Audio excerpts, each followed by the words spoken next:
Salut, je suis Aylin Akbar Ali. Je suis la fondatrice de la marque de Made for Women. Chez Made for Women, nous cherchons à créer un dialogue entre le monde et nos courageuses artisanes, qui créent nos produits uniques.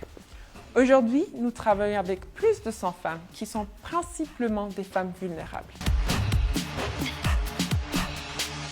Africa 2020, pour moi, c'est un moment historique. L'occasion pour les talents africains de briller aux yeux du monde entier et de célébrer l'ouverture d'une nouvelle page entre la France et l'Afrique. En tant qu'acteur majeur de l'Afrique contemporaine, on ne pouvait qu'apporter notre soutien à un projet comme l'Afrique 2020. La vitalité de la création africaine est également un sujet qui me touche personnellement. Ayant grandi à Madagascar, j'étais témoin de nombreuses problématiques liées à la pauvreté, notamment aux besoins d'indépendance des femmes malgaches. Et je suis consciente de tous les potentiels parfois inexploités que cela engendre.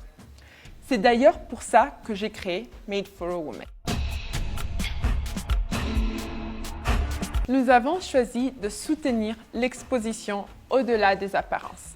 Il était une fois, il sera une fois au musée des abattoirs de Toulouse pour plusieurs raisons. D'abord, car cette exposition s'inscrit dans le focus femmes qui donne de la visibilité à des artistes féminins.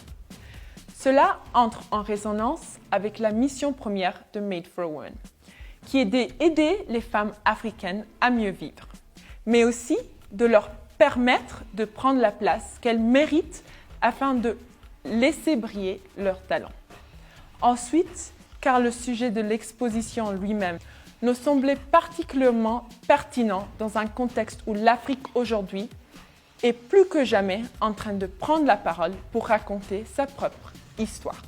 Il me semble que l'oralité est souvent assimilée à un aspect primitif de la culture. Mais il y a une vraie force des traditions orales. Elle prend naissance dans la collective, car l'oralité, c'est à la fois l'art de raconter, de partager un enseignement et celui d'écouter, de recevoir un récit, de le faire sien pour pouvoir ensuite le répéter. À travers l'Afrique 2020, les talents africains, femmes et hommes, prennent la parole à leur nom. Ils affirment leur droit à raconter eux-mêmes leurs histoires et leur vision.